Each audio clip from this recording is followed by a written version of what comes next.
ะสัตตานังพุทโธเศโธติโลกัสสมิงสัพพะสัตตานังพุทโธเศโธติโลกัสสมิงสัพพะสัตตานัง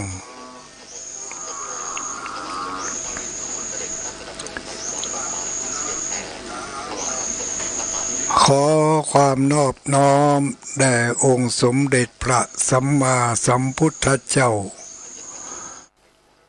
ท่านพระคุณเจ้าท่านเจ้าคณะพระสังฆาธิการท่านครูบาอาจารย์พระสงฆ์องค์สังฆเจ้าทุกรูปทุกตนทุกองค์เจริญสุขเจริญพรสวัสดียามค่ำคืนมายังอุบาสกอุบาสิกาพุทธบริษัททั้งหลายทุกหมู่ทุกเหล่าทุกผู้ทุกคน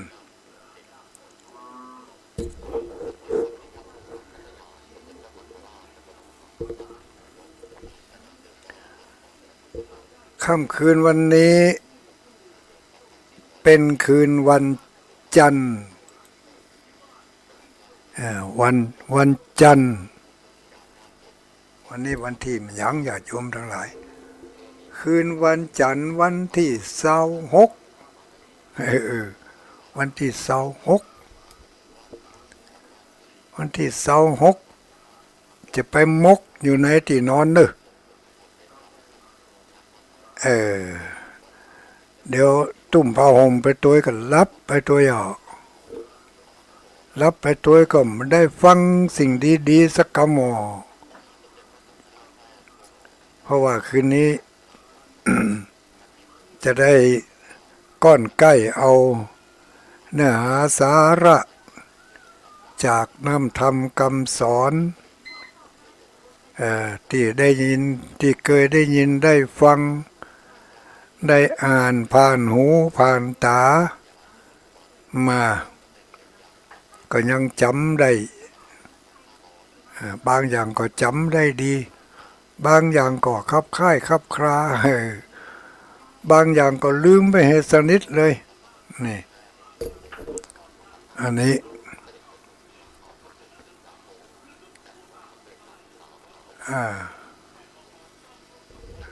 ก็ขออนุโมทนากับญาติโยมสาธุชนทั้งหลายคืนวันนี้เนาะคืนวันจันทร์เขามาปะกันทุกคืนวันจันทร์บางคนอาจจะเปิดสถานีใหม่อาจจะมาได้ยินได้ฟังเป็นครั้งแรกว่าตุเจ้าเมื่อคืนวันจันทร์นี่มันเป็นไผจ้าอีนะ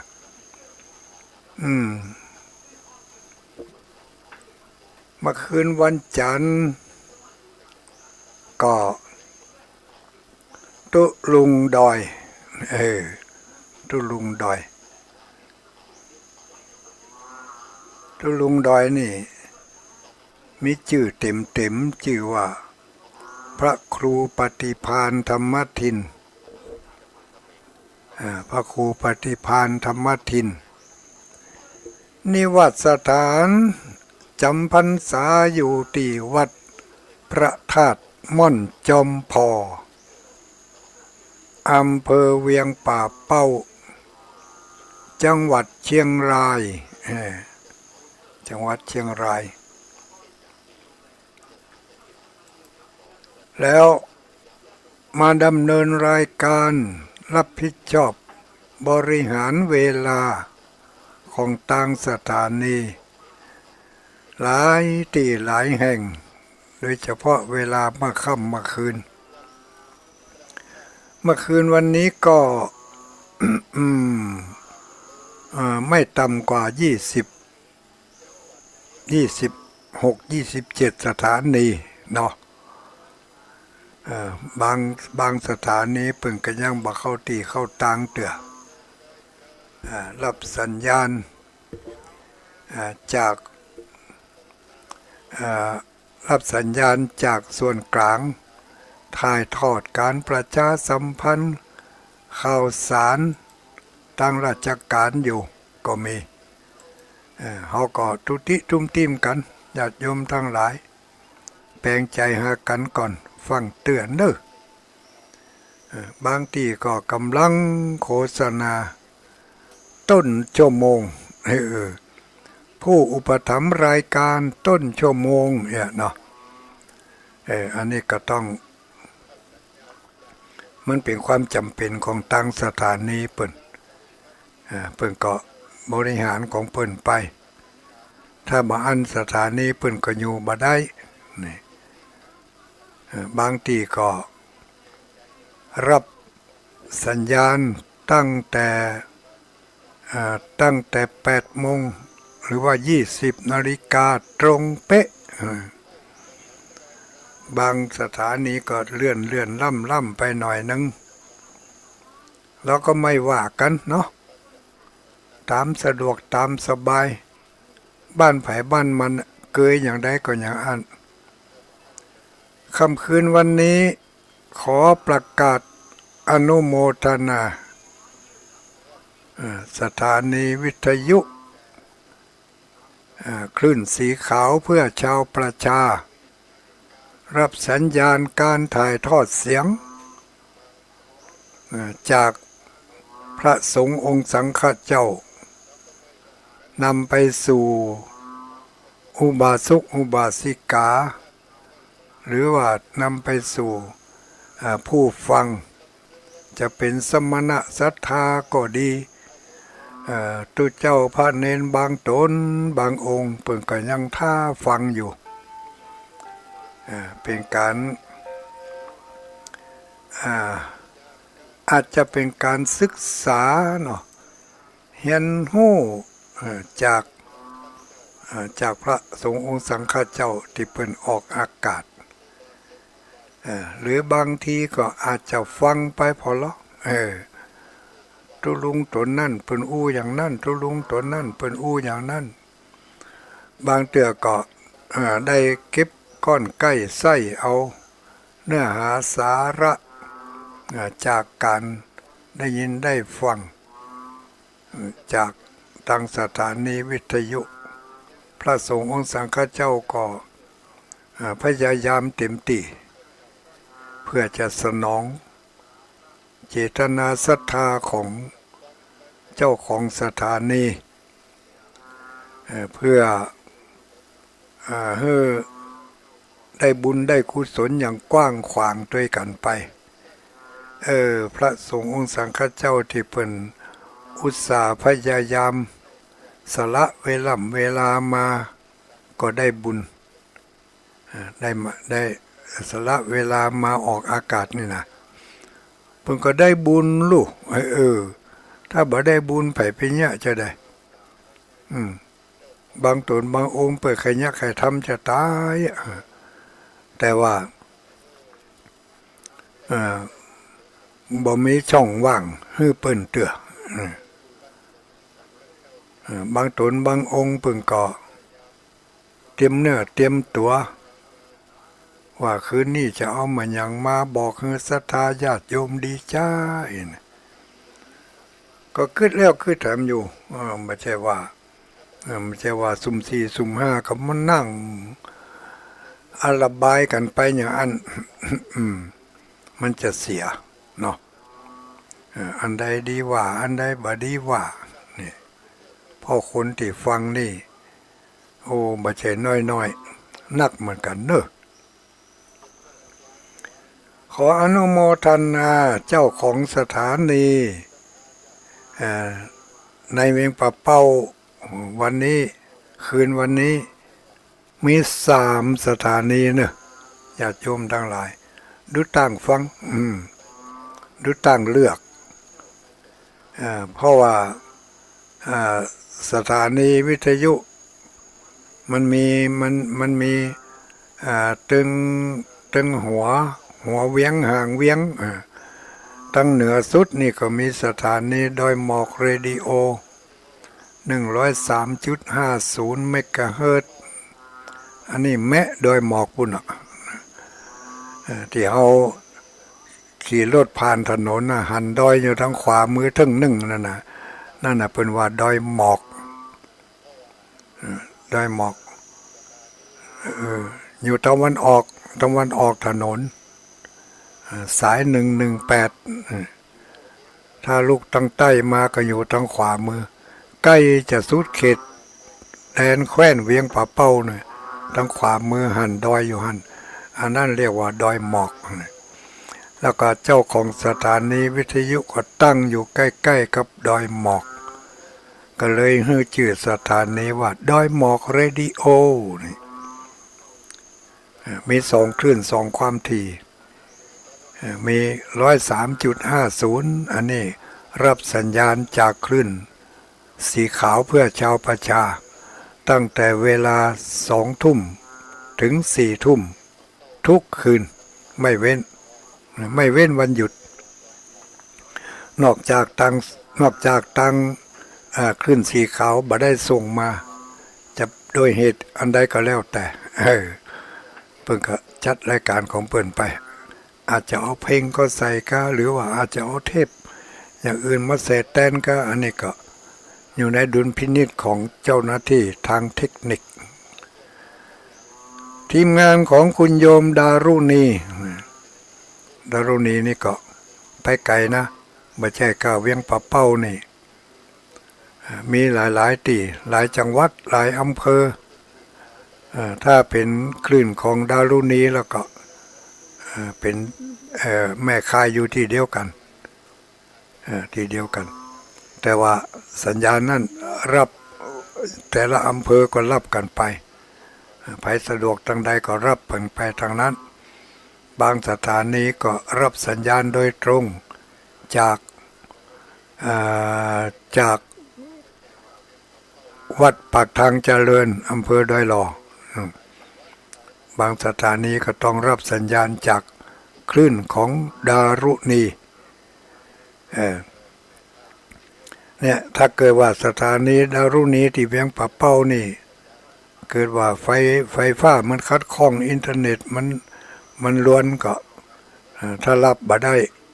ถ้าเวียงป่าเป้าดับที่อื่นก็ดับด้วยนี่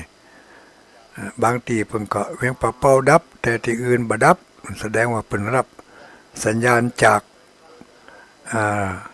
กคลื่นสีขาวโดยตรงเนาะ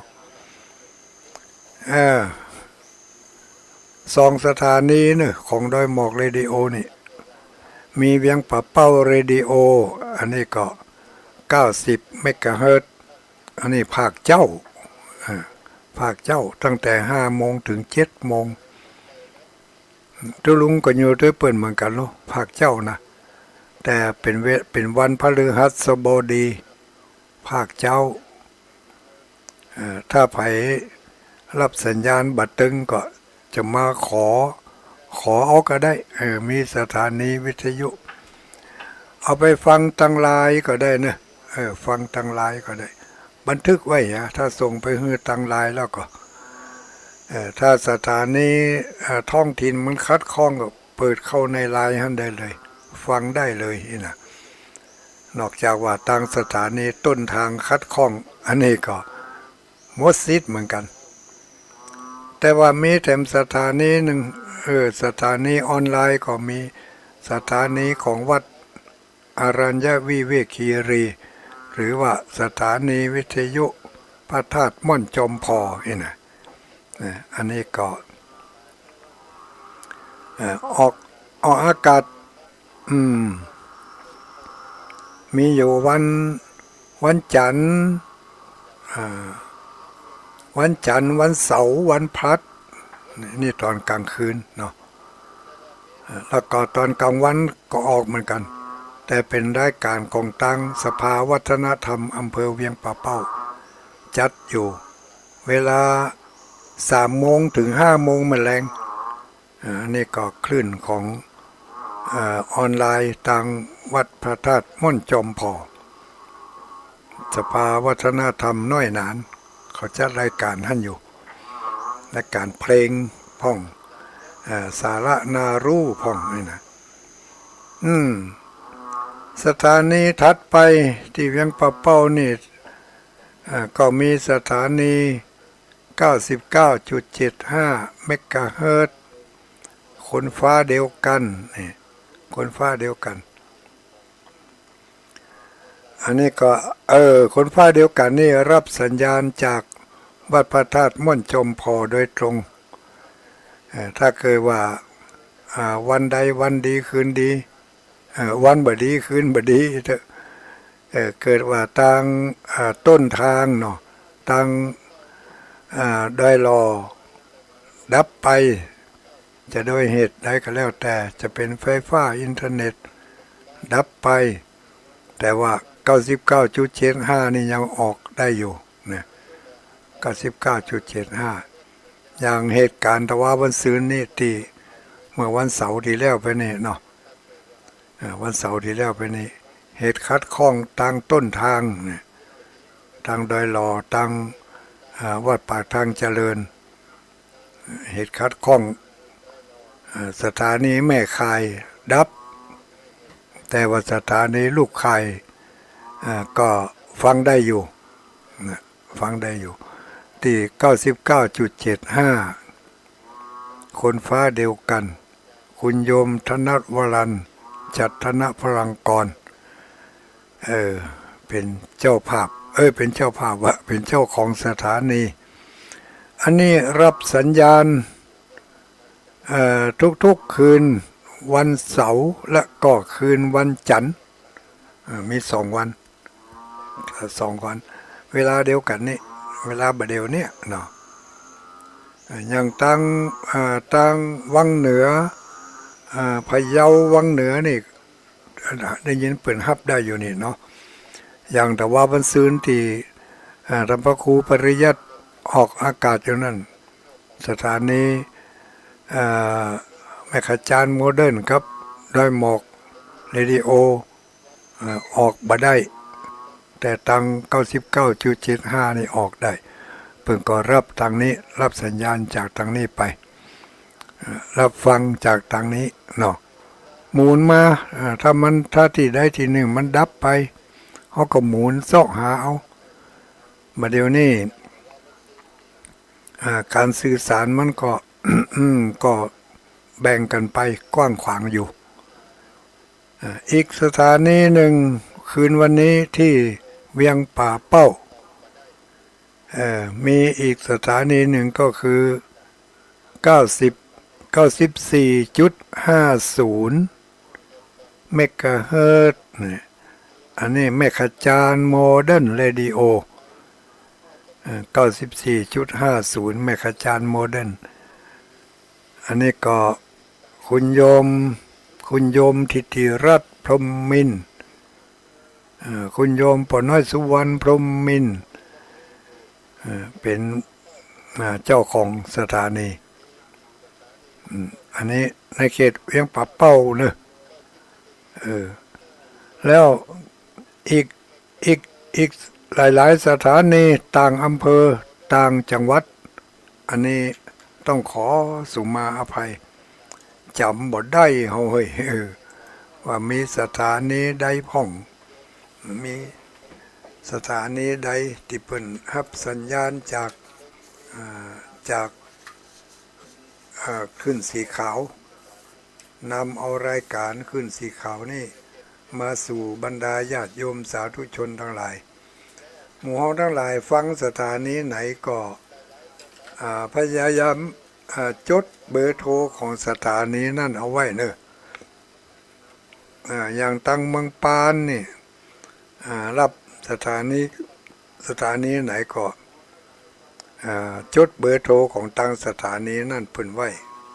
ถ้ามีเหตุขัดข้องอย่างกามันดักไปกามันบ่ดังกา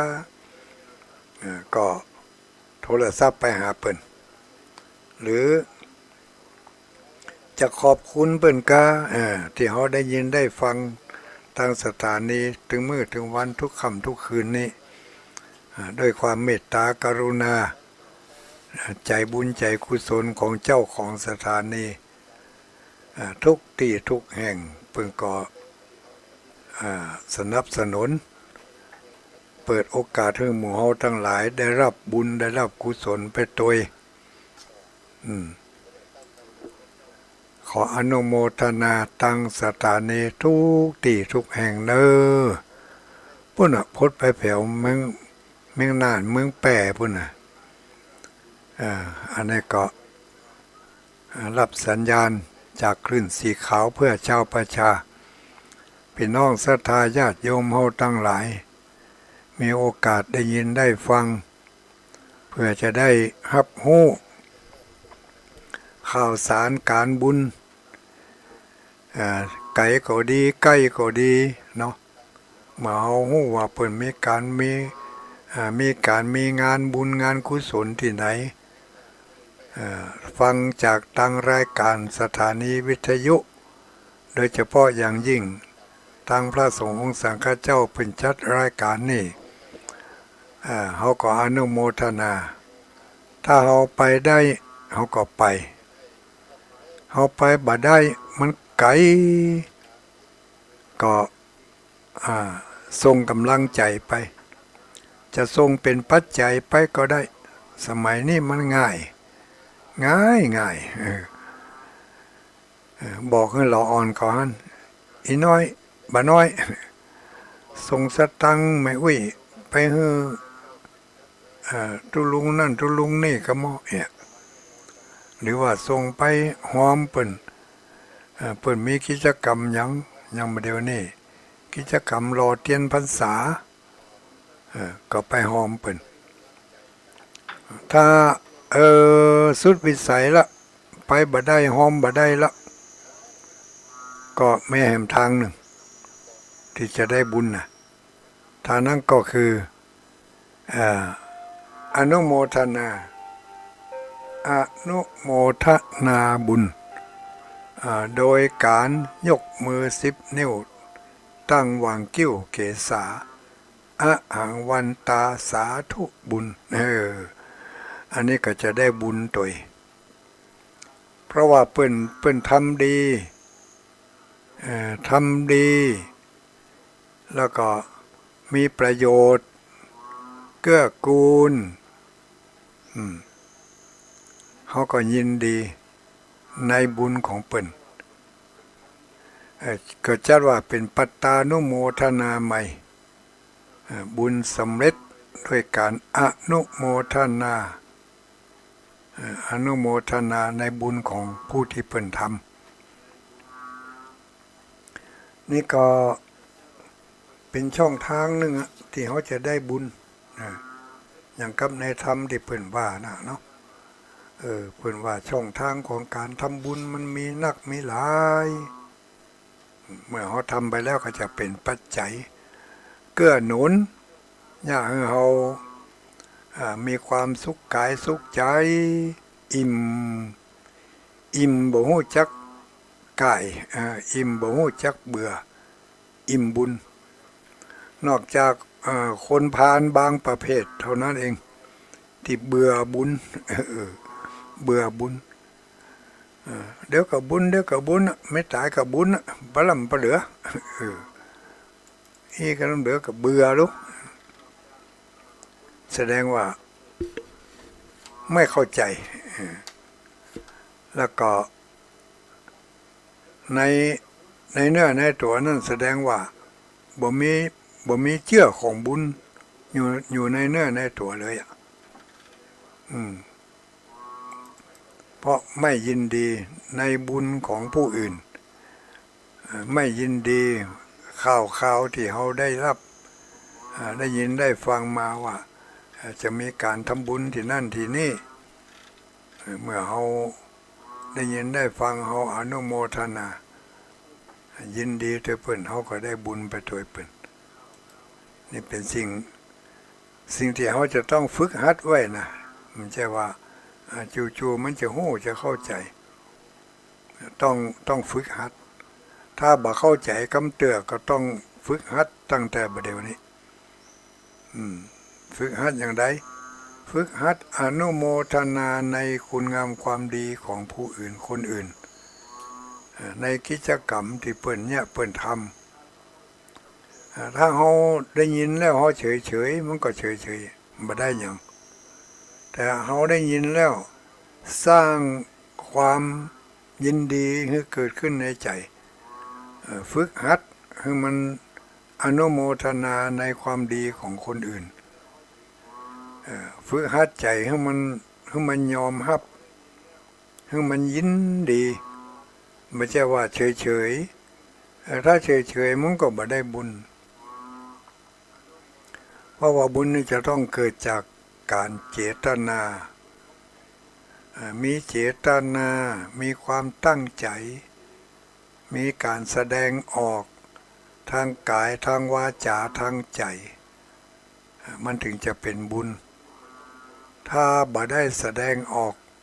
มันเฉยมันเฉยยะนะหู้ข่าวเปิ่นทำบุญที่หั่นที่นี่หู้ข่าวเปิ่นสร้างคุณงามความดีที่หั่นที่นี่ก็เฉยก็ไม่ได้อย่างบ่ได้บุญนะมันใช่ว่าเขาไม่ได้ไปร่วมกับเปิ่นเขาเฉยบ่ยินดีบ่ยินให้อย่างอันนี้ก็เขาก็บ่ได้อย่างก็ได้ที่บ่ยินดีบ่ยินให้อย่างนั้นนะแต่ว่าถ้าหากว่าต้องการบุญจากการได้ยินได้ฟังต้องมันฝึกหัดใจน้อมน้าวอนุโมทนาบุญกับเพิ่นสาธุเพิ่นมีโอกาสเพิ่นมีช่องทางเพิ่นมีจังหวะเพิ่นพร้อมเฮาบ่มีโอกาสจังหวะเฮามันบ่พร้อมเตื้อสาธุยินดีเน้อยินดีกับลูกกับหลานเมื่อได้แสดงอย่างนี้เรียกว่าอนุโมทนาบุญก็เหมือนกับเราไปทำบุญด้วยมือด้วยเท้าของเราเนี่ยเอาไปด้วยเจตนาด้วยความตั้งอกตั้งใจเมื่อไปถึงที่แล้วก็พยายามทำตามกิจกรรมนั่นบอกว่าจะเป็นงานใดก็ตามขึ้นหอใหม่เงินใหม่แต่งงานหรือว่างานบ้านศพบ้านขาวดำนิยมเรียกกันว่าบ้านขาวดำสมัยปัจจุบันนี้มันก็เป็นช่องทางที่ทำให้ใจของเขามีความอิ่มเอิบ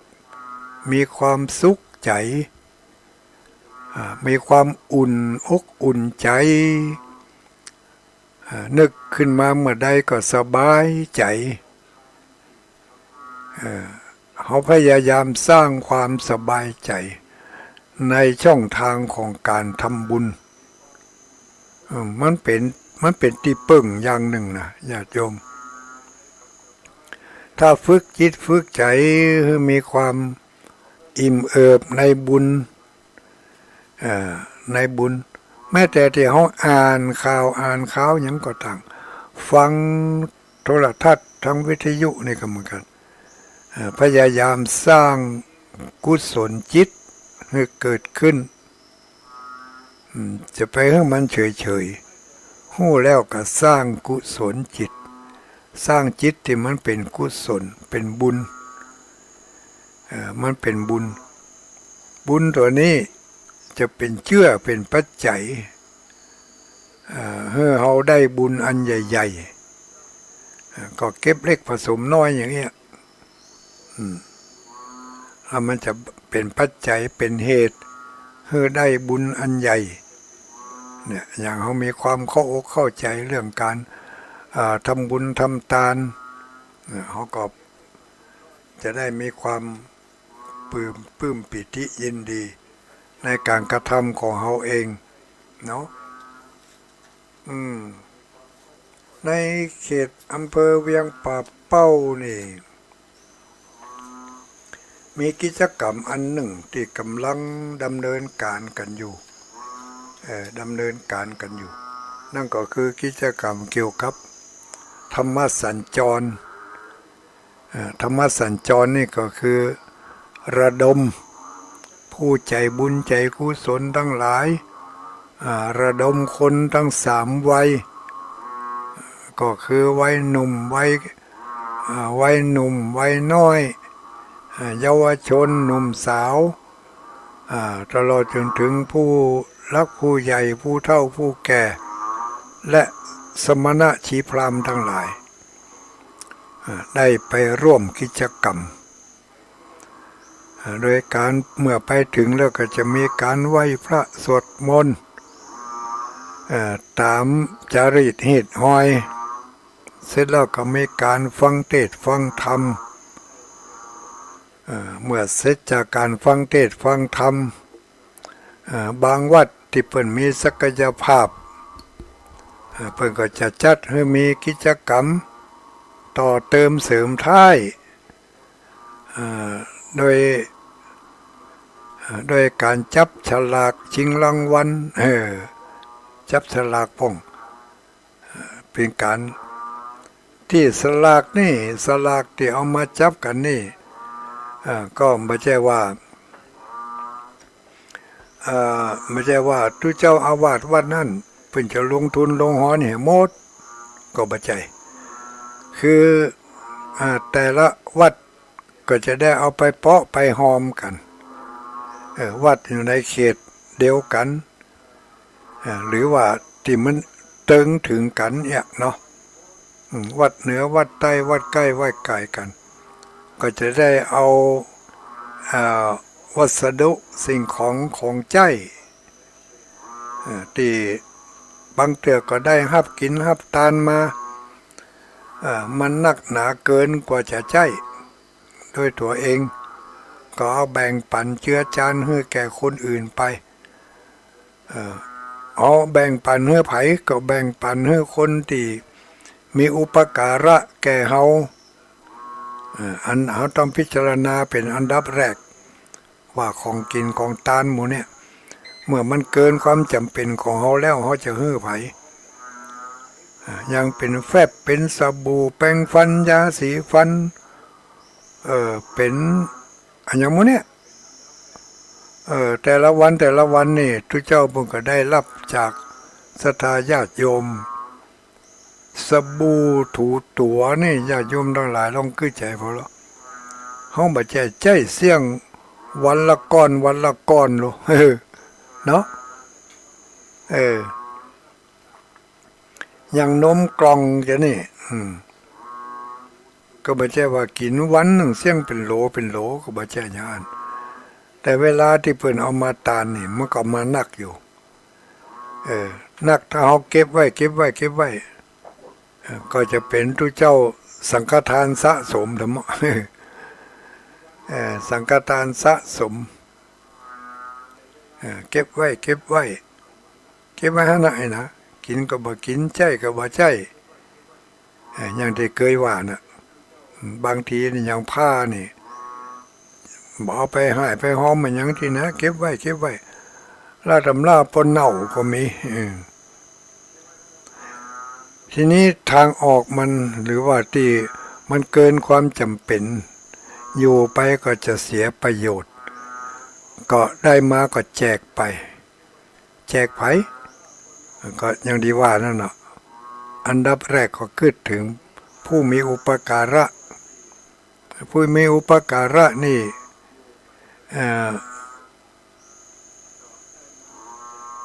อาจจะเป็นพ่อเป็นแม่ญาติพี่น้องหรือว่าอาจจะเป็นโยมอุปถัมภ์อุปถากตลอดจนถึงจิตอาสาที่เขาขึ้นมาที่เขาเข้ามาวัดมาวามาช่วยปัดกวาดเช็ดถูห้องน้ำห้องสุขาวัดวาอารามบุคคลเหล่านี้ได้รับการพิจารณาเป็นคนแรกคนใกล้ชิดที่เขามีอุปถัมภ์เขามีอุปการะยังเกิดมันยังมีเกินกว่านั้น อย่างมีงานเอาไปแจกตังโรงพยาบาลพ่องแจกศูนย์เด็กเล็กพ่องแจกผู้เอาไปให้อสมเขาไปแจกไปจ่ายผู้ที่มีความจำเป็นจะต้องใช้อย่างนี้อันนี้ก็แจกจ่ายกันไปอย่างงานธรรมสัญจรนี่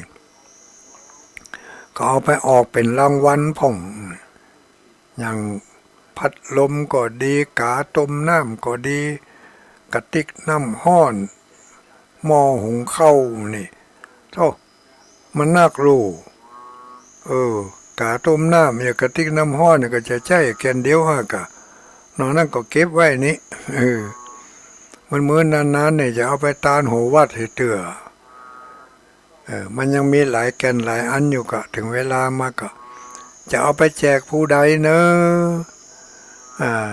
จะแจกคนเก่าซ้ำๆซากๆก็จะกองอยู่หันนักลำไปทะเมาะเนี่ยก็เลยหาทางออกโดยการเอาไปจับสลักโดยการจับสลักโจกไผ่บุญมันเนี่ยอันนี้ก็งานธรรมกิจกรรมธรรมสัญจรนี่ก็เหมือนกันพระสงฆ์องค์สังฆเจ้าหลายตนหลายรูปเอาของมาช่วยให้ช่วยหอมกันเอาเป็นของสินน้ำใจรางวัลติดไม้ติดมือปิกบ้านปิกจองไปนี่อย่างตะวานี่ที่วัดสลีสุพรรณนี่โอ้ในนามของตัวแทนของวัดสลีสุพรรณขอประกาศอนุโมทนาขอบคุณขอบใจท่านพระคุณเจ้าทุกรูปทุกตนขอบใจศรัทธาญาติโยมทุกคนทุกท่านที่มาร่วมกิจกรรมธรรมสัญจรตะวานี่มากหลายนักแกจัดเก้าอี้ไว้600-700บ่เพียงพอที่นั่งยังล้นหลามมาแถมเสริมเก้าอี้เอามาแถมจัดนักจัดหลายก็นักหลายนักแกตะวาเนี่ยเต็มบริเวณลานวัดลานวาก็เป็นกิจกรรมครั้งที่2นะครั้งที่2ที่วัดสลีสุพรรณตำบลเวียงเมื่อวันที่25ตะวาที่ผ่านไปนี่อันนี้ก็เป็นกิจกรรมของตั้งคณะสงฆ์ตั้งคณะผู้สูงอายุตั้งคณะสภาวัฒนธรรมหน่วยงานราชการต่างๆเทศบาลอปตร่วมกิจกรรมกันร่วมจิตร่วมใจกันแสดงออกในงานกิจกรรมธรรมสัญจรแต่ว่านี่รางวัลก็ออกไปนักอยู่เนอะโดยเฉพาะอย่างยิ่งวิทยุทรานซิสเตอร์นี่ออกไป10 เครื่องใครทดสอบพอเนาะจะมีเขาฟังเอาไปฟังก็หาถ้าไผได้รับวิทยุทรานซิสเตอร์ตะวานี่นะของตุลุงดอยเอาออกไป5 เครื่องของแม่อุ้ยเกียงคำสุภามูลนั่นเพิ่งก็ออกไปแถม5 เครื่องก็รวมวิทยุ10 เครื่องนี่จะมีคนเอาไปฟังธรรมะก็จ้าตั้งใจก็จะให้เพิ่นเอาไปฟังธรรมะฟังรายการธรรมะก็เขียนไว้ให้แล้วเมื่อคืนตั้งแต่8 โมงถึง10 โมงเมื่อเจ้าตั้งแต่5 โมงถึง7 โมงอันนี้ที่เวียงป่าเป้านี่ก็รับได้เดี๋ยวถ้าหากว่าเปิดโอกาสจะทดสอบถามพอว่าไผได้ไปพ่องตอนนี้เนาะตอนนี้บัดตาเถอะเดี๋ยวก่อนตาเถอะจะบอกในแห่งมันเสี่ยงก่อนกิจกรรมที่ตะวานี่วัดศรีสุพรรณ เอออันนี้ได้บุญมากมากมากปงโหลหลายบางพ่องบ่ได้ของแต่ได้บุญได้บุญบางของบางพ่องก็ได้ถึงของได้ถึงบุญปลายบ่ปอตะวานี่รางวัลใหญ่นะโอ้สร้อยคอทองคำนี่1 เส้นนะดูแหวนทองคำแต่1 วงเลยโอ้ท่านพระคุณเจ้าท่านเจ้าอาวาสเพิ่นสปอร์ตเพิ่นสปอร์ตศักยภาพเพิ่นมีอันนี้เฮาเฮียนบ่ได้บ่ต้องไปเฮียนบ่ต้องไปแข่งกันท่านเจ้าอาวาสศรัทธาญาติโยมไผญะได้ก็ญะไปญะบ่ได้ก็บ่ต้องญะอย่างซักอย่างเขาจะไปเอาตัวนี้มาเป็นตัวกิเลสเขาจะไปแข่งกันในทางที่มันยะเกิดความลำบากคือแข่งกับตัวเองว่าวันนี้กิจกรรมข้างหน้าเนี่ยเขาจะไปได้ก่อถ้าเขาไปได้แสดงว่าเขาชนะกิเลสของเขาชนะอะไรอย่างชนะความหันแก่ตัวหันแก่ได้ชนะความขี้เกียจขี้ข้านชนะความโลภโมโทสันชนะการแบ่งปันเวลานี่อันนี้เรียกว่าเขาชนะเขาชนะละชิตังเมละนะเขาไปได้ก็คือเป็นผู้ชนะอันนี้แหละควรจะแข่งเขาไปแข่งกับกิเลสของเขาปุ๊เขาหมดต้องไปกึดแข่งสิ่งของอย่างต่างๆวัดหนึ่งเป็นจัดได้ดีวัดแต่มันยังไม่มาอ้อยส้อยเงาเนี่ยนะจะไปกึดอย่างนั้นกึดว่าเขาสามารถไปร่วมกับเปิ้นได้หรือไม่อันนี้เป็นสิ่งที่เขาน่าจะคิดถ้าเขาสละได้มันก็ถึงไปได้ถ้าเขาสละบ่ได้ก็ไปบ่ได้บางคนก็เคยไปขนาดนักแต่ว่าสุขภาพร่างกายบ่เอื้ออำนวยนอนอยู่ห้องหรือจะไปถ้าจะไปก็ปุกคิกบ่ค่อยสะดวกนะทุลุงโอ้นักแก่พ่องจะลุกจะนั่งแต่ละทีนี่โอ้มันแสนจะลำบากนี่นะอันนี้ก็บ่ว่ากันนะอยู่ทางบ้านฟังเอาเนาะฟังเอาอันนี้กิจกรรมธรรมสัญจรครั้งต่อไปนี่ครั้งตะวานี่เป็นครั้งที่2เนาะครั้งที่2ครั้งต่อไปนี่เป็นครั้งที่3ครั้งที่3นี่ที่วัดบ้านโป่งเทวีเนี่ยวัดบ้านโป่งเทวีตำบลบ้านโป่งเทวีอำเภอเวียงป่าเป้าจังหวัดเชียงรายวัดบ้านโป่งเทวีเกียมเนื้อเกียมตัวเกียมจิตเกียมใจเกียมอันอย่างไว้เกียมไว้จะมีสินน้ำใจรางวัลของขวัญอันยังจะเอาไปออกโดยเปิ่นก็ได้เอาน้ำไปหอมเปิ่นสักแพ็คสักลังก็ได้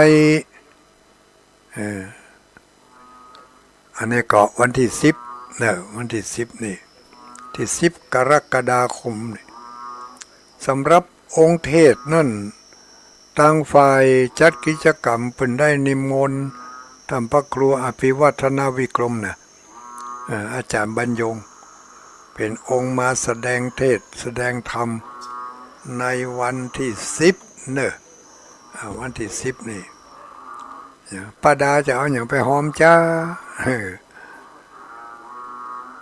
เอาอย่างไปหอมก็ได้เนี่ยตั้งลังกาอังข้าวจีข้าวหลามน้ำบ่อไปก็ได้เนาะเวลามันบ่ใครนักเขาก็มาต้องเอาไปเขาเอาไปที่มันมีเวลานักอย่างกับอัน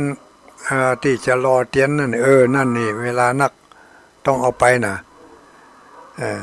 ต่อข้าวจีไปตัววันรอเตียนธรรมสัญจรนี่มีน้ำเย็นๆบ่ต้องแจ่น้ำแข็งก็ได้เนาะเอาไปหอมเบิ่นสักแพ็ค2 แพ็คก็ยังดี น้ำส้มน้ำหวานจะเอาไปก็ได้อยู่คนที่เปิ่นมากเปิ่นก็กินแต่ตุลุงดอยนี่ตึ้มกินที่กันเนอะน้ำส้มน้ำหวานน้ำมันยังมะลิจิกจอกเลยนะเมากินก็จะฉันก็จะดื่มก็ดื่มน้ำมาได้เนี่ย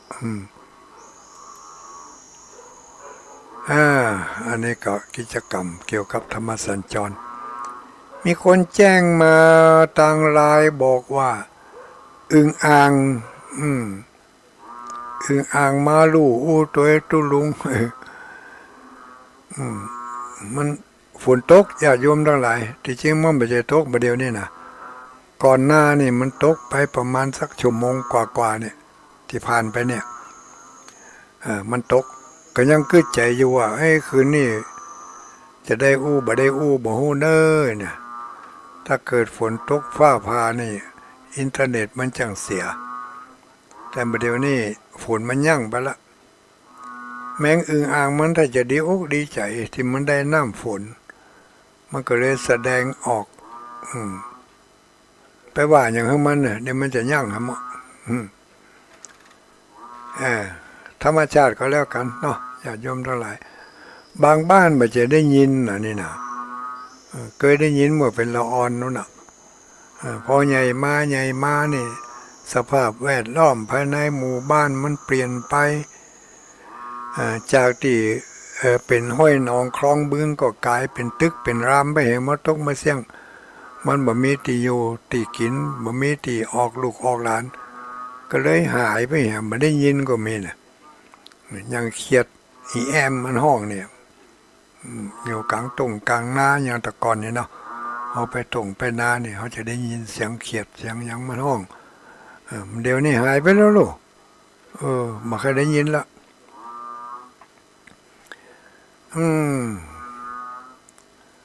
ว่าไปกิจกรรมธรรมสัญจรเนาะอันนี้ก็ขอหมู่บ้านตั้งอื่นตั้งไก่ต่างอำเภอต่างจังหวัดนั่นก็อนุโมทนาตัวเนอะอนุโมทนาบุญด้วยกัน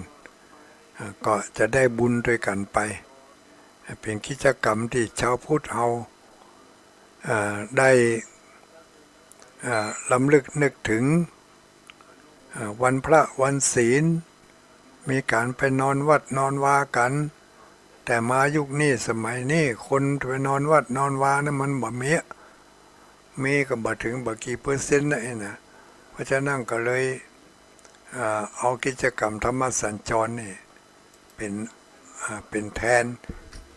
ทนงานไป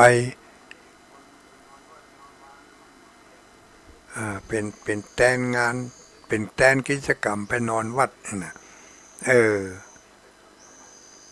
อันนี้ก็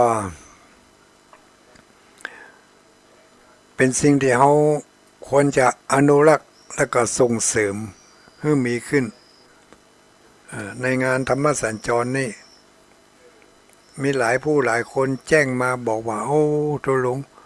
ถ้าเป็นวันธรรมดาบ่ใช่วันเสาร์วันอาทิตย์นี่บ่ได้ไปร่วมด้วยเปิ้นอันนะ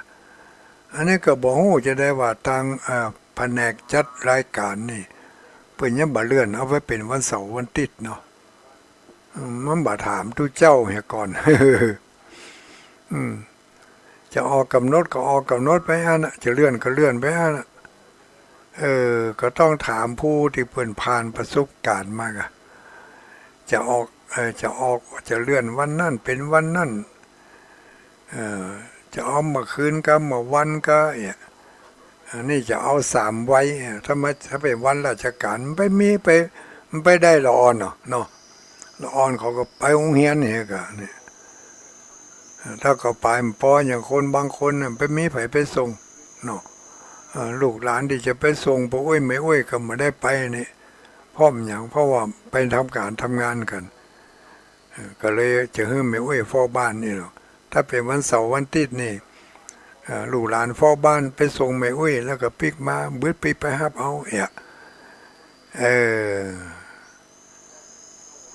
อันนี้ก็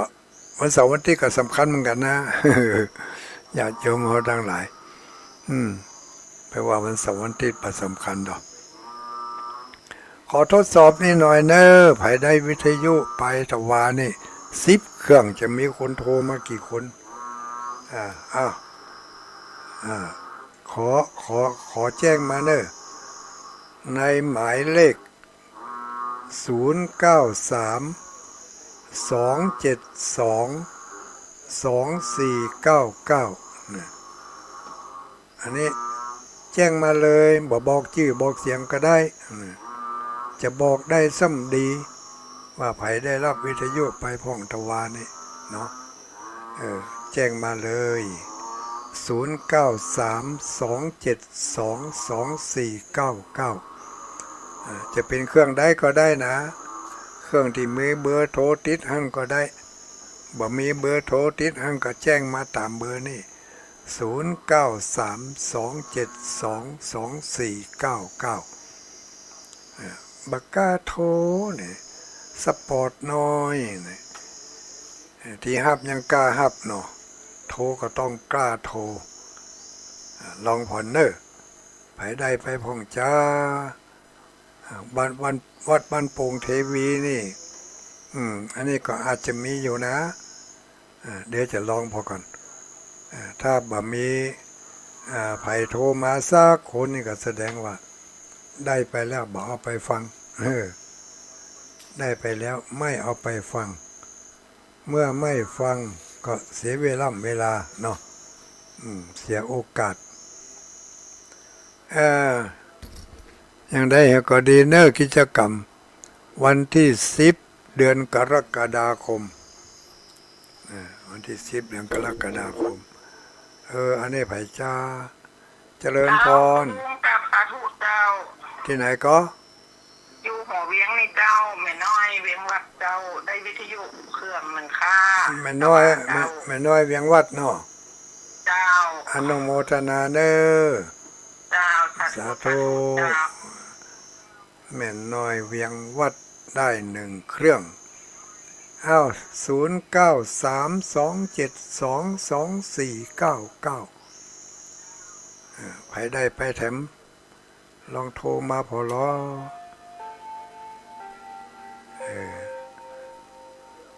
เจริญพร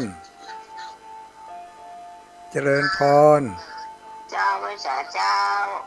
ไผเอ่ยน้ำปังนี่เริ่มมันเขียนว่าอยู่หวังเจริญตำบลนกแก้วอำเภอบ้านเหมียจังหวัดลำปางเจ้าได้วิทยุครับเปิ่นคะได้วิทยุครับเปิ่นคะเจ้าขังโนได้รับวิทยุคะจุกเบอร์ได้เจ้าในไปเจ้าเป็นจะทดสอบทดสอบคนที่รับวิทยุนะเจ้าอยู่ว่าบ่รู้เรื่องเนาะ0932722499อันนี้บ่ได้รับทั่วไปเนี่ยขอรับเฉพาะคนที่เพิ่นรับวิทยุอยากจะทดสอบว่าได้รับวิทยุมาหรือยังเนาะตะวานี้เจริญพรฟังอยู่เนอะไม่ไล่ยืนด้วยสเก็ตเท่ได้สเก็ตได้ยินก็อึ่งอ่างได้ยินอึ่งอ่างได้รับวิทยุด้วยก็ฉันต้องได้อยู่ยังไม่รับอยู่บ้านอย่างโดยสอยู่บ้านอย่างโดยสกินเจ้าเคยเธอกูอย่างไปหอมมันตู้ลุงดอยแล้วหรออยู่บ้านอย่างฟังเสียงอึ่งอ่างตู้ลุงดอยถามว่าอยู่อนุโมทนาเลยตู้ลุงดอยสบายดีเนาะถามว่าอยู่บ้านอย่างอยู่บ้านอยู่ดอยสะเก็ดป่าคาบ้านป่าคาฮู้แล้วว่าดอยสะเก็ดแต่มันกว้างนำไปถามเป็นบ้านอยู่บ้านป่าคาเนาะวัดศรีประดิษฐ์ป่าคาวัดศรีประดิษฐ์อนุโมทนาเนอสาธุสาธุสาธุสาธุ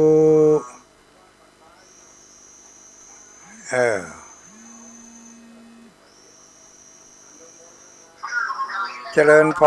รไผเอ่ย เศษวันนี้เองนะน้อยจากนั้นนะครับพี่สาวระวังจะรอชกปอน้ำประเสริฐกะแสงละม่วนดีเนาะเออโอ้เข้าใจดีครับลุงวันนี้มีดนตรีประกอบตัวลูกครับดีเสียงอึ้งอย่างเดียวเนาะทุกวันเนาะนั่นกะอึ่งอ่างอ่ะอนุโมทนาเนอะกำลังใจทุกลุงนะครับสาธุสาธุ สาธุอนุโมทนาเข้าตอนนี้ทางสถานีวิทยุ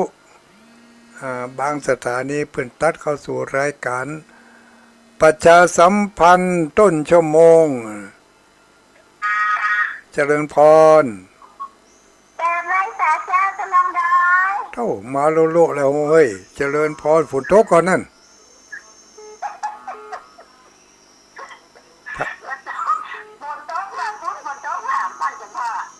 น่ากะอึ่งห้องอยู่อนุโมทนาเนอ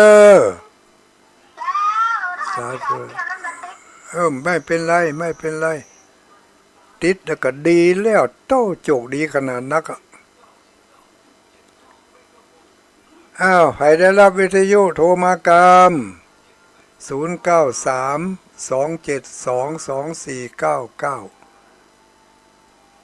0932722499ไม่ไผ่พงจ้าเจริญพร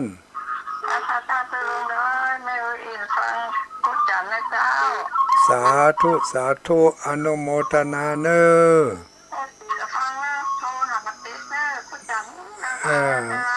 ไม่เป็นไรสาธุ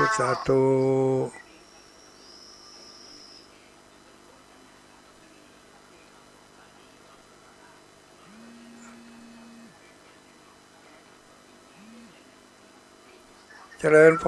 รจ้าไม่สาเจ้าฟังสถานีไหนเนี่ยฟังสถานีใดเทพเสด็จเจ้าปากกาไฟหินเจ้าฟังสถานีใดจ้าเจ้าเสียงอึ้งห้องไปม่วนเฮ้ยห้องอู้นี่บ่ฮู้เรื่องรุ่นนี่เนาะตั้งเพศถามไปบ่ฮู้เรื่องนี่ถามอย่างเหรอก็ถามว่าฟังสถานีไหน104เจ้า104รับอยู่กะรับอยู่เจ้า104นะเจ้าอนุโมทนาเนอะแม่โนเนอเจ้าไม่เสียงละกันเจ้ายังบ่เสียงเตื้อสาธุ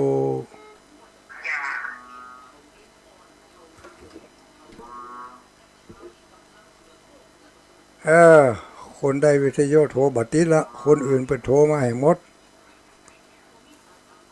เนาะวิดีเนาะบอกให้คนอื่นจะไปโทรให้คนที่เปิดได้วิทยุโทรมาเปิดโทรมาบัดติดเจริญพรเจ้ากับไม่สาเจ้าหลวงพ่อครูบาให้หมอไผฟังดีเนาะฟังเสียงอึ้งวันบ่ได้มาใจลำได้ยินที่ไหนนะเนาะเจ้าเนาะนั่นก็ได้ยินนั่นว่าจำพอเนี่ยมันได้หันได้ยินแต่เสียงอึ้งแม่นมันมีที่เดียวที่อื่นเพิ่นมันจะมีกันเพราะว่านั่นนี่ห้องส่งมันเปิดลูก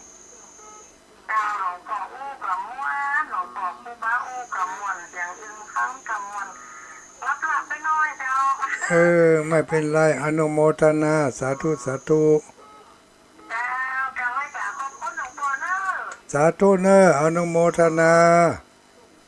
ก็ตกลงว่าคนที่เพิ่นได้วิทยุมาเนี่ยเข้าบ่ได้รู้เนี่ยสายอื่นพักก่อนเนอะบ่ต้องโทรให้ใครฟังที่เพิ่นรับที่เพิ่นได้วิทยุไปนั่นน่ะมันมีไผพ้องเนี่ยเจริญพรเจ้าค่ะพระเจ้าทุลุงน้อยนั่นแหละหมอ อนุโมทนาเนอสาธุสาธุโอ้ไม่ได้ความเว้ย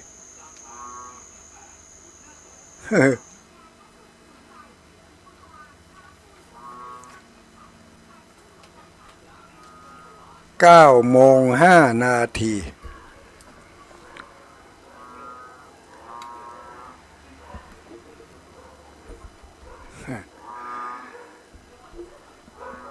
9:05 นาทีก็ปิดรับสัญญาณเหกรรมก่อนตอนนี้อู้กันบ่ฮู้เรื่อง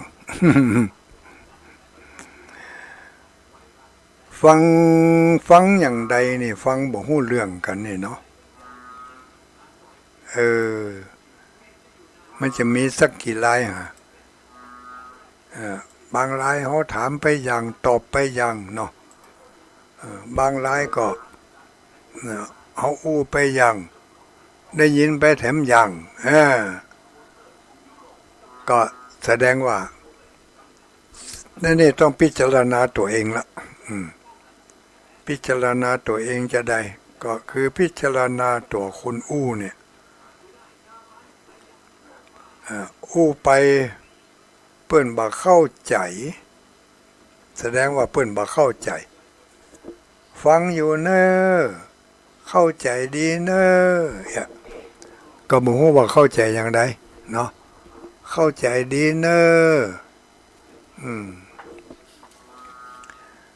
จะเข้าใจอย่างใดไม่เข้าใจอย่างใดนั่นก็อยู่ในดุลยพินิจก็แล้วกันเนอก็อนุโมทนานะที่ญาติโยมทั้งหลายได้ร่วมกิจกรรมก่อนจะเข้าสู่รายการอย่างอื่นต่อไปนั่นก็ประกาศอนุโมทนาแต่ว่าวันศืนนี้ก็ได้รับความเมตตาจากญาติโยมหลายผู้หลายคนอยู่ได้หอมกะน้ำกะไฟกะอินเทอร์เน็ตกะใช้จ่ายตั้งสถานีวิทยุวัดพระธาตุม่อนจมพอเนาะสนับสนุนโดยผู้อยู่เบื้องหลัง ผู้อยู่เบื้องหลังของความสำเร็จอันนั้นก็คือผู้ที่เพิ่นให้หอมเป็นการนำกาไฟมามีแม่อุยลาโยนิดอันนี้ก็ร่วมถวายกาน้ำกาไฟวัดพระธาตุม่อนจอมพอนี่เนาะนี่ก็ขออนุโมทนาเนอะถัดมามีแม่อุ้ยสุขพรหมสะอาดแม่อุ้ยสุขพรหมสะอาดแล้วก็นางทองใบเหลือนางทองใบเหลือนามสกุลพิเศษเว้ยเหลืออีวะเฮลอกะว่าเหลือร่วมทำบุญถวายเทียนพรรษานี่อันนี้ร่วมทำบุญถวายเทียนพรรษาอันนี้ก็จะแยกไปที่เทียนพรรษาพุ่นเลยอู้ถึงเทียนพรรษาแต่ว่านี่เอาขี้เพิ่งไปแอบไปแมะ ไปตั้งเต้นที่งานธรรมสัญจรที่วัดศรีสุพรรณก็มีญาติโยมปากันปูจาให้หอมกันก็มากหน้าหลายตาโอ้ได้จัดหลายบาทอยู่ในหีดบ่ได้แกะเท่าบ่เดียววันผูกจึงเขาแกะพอแล้วก็จะได้กี่บาทกี่สตางค์หมูเนอะก็เอากี่เพิ่งเปิดมา200 แผ่นนะแต่ว่านี่ซ้ำเอาไปผิดเอาไปผิดจะได้ทุกเจ้าที่เปิ่นรับคำสั่งนั่นเพิ่นก็บ่ได้พอทีพอทวนหนอนี่บ่ไปขี้เพิ่งกับเปียบใส่รถไปกะไปถึงปุ่นเป็นขี้เพิ่งที่เปิ่นเอาไปวัดสันสลีวันนั่นก็เลยบ่ได้เขียนชื่อเขียนเสียงสักคำปูจาลวดท่านเอาใส่นะเอาใส่นะ ก็เอาใส่เห็ดปูจาร่วมตานขี้ผึ้งขี้ผึ้งที่เป็นแผ่นเอามา200 แผ่นนั่น200 แผ่นที่200 แผ่นข้างที่2นี่นะปิกลูกงานมาถึงมาพอเป็นลังอยู่ในห้องนี่เขาไปเก็บไว้ในห้องเหี่ยเขาอุตส่าห์เอาออกไปไว้โต๊ะบุญแล้วซ้ำไปบ่ปอตะวานี่มันฝังตัวญาติโยมทั้งหลายฝังหลายอันหลายเชื่อฝังเข้าวิหารเนาะฝังเข้าวิหารก็ปันโจกปันป้อนปันสินปันป้อนอย่างในวิหารเสร็จเรียบร้อยแล้วก็มีญาติโยมเปิดมานั่งถ้าจะเอาป้อนนี่จะต้านขันเข้านี่นั่งอยู่โต๊ะหน้าห้องนี่ท่าก็มานั่งปันป้อนให้เปิดอย่างนี้คุณหมอก็มาถามนะหมอจะได้ไปตรวจลูกมาได้หมอนัดมาได้ยังมาได้กั่งก็กั่งยานักยาเหลือนักอยู่ก็เหลือน้อยอยู่ก็เนี่ยแล้วไปบ่พอก็ตั้งจะได้ไปดอยนางแก้วไปม่อนพระศรีสองเมืองม่อนพระศรีสองเมืองเปิ่นก็จะมีญาติโยมเปิ่นมาถวายถังน้ำแข็งอีกเอาไว้ใจกับงานที่ม่อนพระศรีสองเมืองหั่นแต่ว่านี่ก็ฟังไปครับถ้าห้องบ่ไปเนอะก็คนอื่นเพิ่งก็มามีเวลาก็เลยไปฟังไปครับฉลองศรัทธาญาติโยมเนาะแต่ว่านี่ก็มีหลายผู้หลายคนไม่ออกที่เปิ่นมาตานถังน้ำแต่ว่านี่ไม่ชื่อมันยังประล่ำประเหลือนะขอสุมาเด้อเนอะมาได้เอามาอ่านในหอก้อยเปิ่นได้ถวายน้ำไม่ใช่ถวายน้ำถวายถังน้ำกันเนาะถวายถังน้ำที่จะเอามาใจที่ม่อนพระศรีสองเมืองหั่นนะถังน้ำเดี๋ยวกันเนอะอย่างเอกถ้าเขาสอหามันป้าเอกญาโยมทั้งหลาย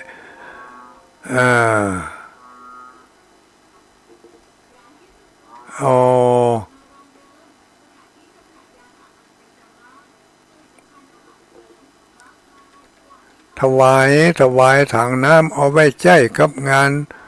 ม่อนพระศรีสองเมืองเนาะถวายนี้สวหาบอกปะอย่าโยมทั้งหลายจังเถอะเฮ้ยมาสวหาในคอมพิวเตอร์นี่มันมีอยู่เนี่ยแต่มันมีที่ไหนบอกสวหาบอกปะอีกเนาะก็เป็นอาวาสถวายในยอดปัจจัยเป็นได้ถวายไปอยู่รวมถึงหมดถึงมวลนั่นเนอะ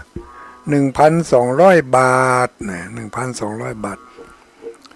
เป็นยอดปัจจัยที่เพิ่นถวายถังน้ำถวายนี่นะแล้วก็เอาไว้ใจกับงานเนาะไว้ใจกับงานถ้าเวลามีงานมา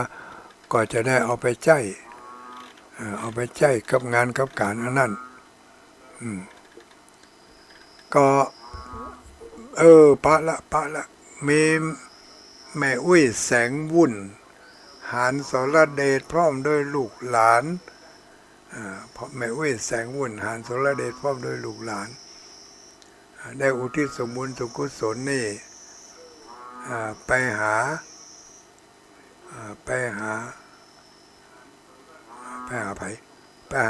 คุณโยมป่อสุพัฒน์และนายยงยุทธหานสรเดชทำบุญค่ายวันเกิดของแม่อุ้ยแสงวุ่นด้วยอุ้ยสงวุ่นเนี่ยแต่ว่าถามผมอายุเท่าไรอุ้ย78แล้วนะอีเหรอ78ที่จริงเป็นอยู่พะเยาบุญแล้วก็ขึ้นล่องระหว่างพะเยาเชียงใหม่พะเยาอีกแต่บ่ได้ขึ้นไปม่อนพระศรีสองเมืองกำเตือแต่ว่านี่หันว่าผ่านไปผ่านมาก็ขึ้นใจก็มีไม่ไป ไอ้น้องณัฐวรรณคุณครูณัฐวรรณเนาะครูณัฐวรรณได้จวนเปิ่นไปถวายถังน้ำเอานะวันที่วันผู้บันเหือเนี่ยเขาก็จะได้ไปใจบริการละเนอะตอนนี้ทางอบตเทศบาลอบตตำบลเมจิดีใหม่ได้เอาน้ำไปใส่ไว้ในถังนั้นเต็มถังก็ไปมาก็จะใจบริการก็ได้ห้องน้ำห้องสุขาเปิดไว้หัน4 ห้องเปิดไว้หัน4 ห้องปิดไว้8 ห้อง8 ห้องนั้นปิดไว้10 ห้องเปิดใจบริการ2 ห้อง4 ห้องอันนี้ก็เพื่อไปมาก็จะได้ใจบริการอยู่แล้วก็งานม่อนพระศรี2 เมืองนี่จะมีปุ้นเนื้อญาติโยมทั้งหลายวันที่2 สิงหาคมวันที่2 สิงหาอันนั้นก็จะเป็นงานประเพณีส่งน้ำพระธาตุส่งน้ำพระเจ้าที่ม่อนพระศรี2 เมืองวันที่2 สิงหาปุ่งก่อนเนอะเราท่าแต่เมินอยู่แต่ที่ใกล้ๆนี่กันเนาะที่ใกล้ๆนี่ที่ใกล้ๆนี่ก็มีวัดบ้านโป่งเทวีวันที่10นี่วันที่10เนี่ยได้นิมนต์ท่านอาจารย์บรรยงมาเป็นองค์แสดงธรรมเทศนาพี่น้องบ้านเหนือบ้านใต้แม่สวยแม่วังเหนือถ้าจะมาก็ได้เนอะดอยสะเก็ด